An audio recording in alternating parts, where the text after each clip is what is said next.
How to log in to BambooHR employee account. Hi everybody, in today's tutorial, we're going to look at how to easily log into BambooHR employee account. Open up your web browser and search for BambooHR employee login. Click on the first link where it says login page for BambooHR users. So what you can do is enter your company's domain name that's connected with your BambooHR. And if you don't know your domain, tap on what's my domain. Then here on the address bar, you can take a look at the address bar. You're logged into Bamboo HR, or ask a colleague since you are not logged in. And the text just before the .bamboohr.com is your domain.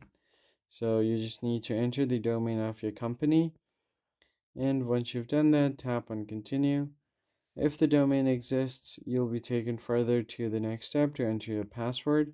Just go ahead and enter the password there and you should be able to log in without any problem. That is basically it, guys. I hope this tutorial was helpful to you and I'll see you guys in the next video. Thanks for watching.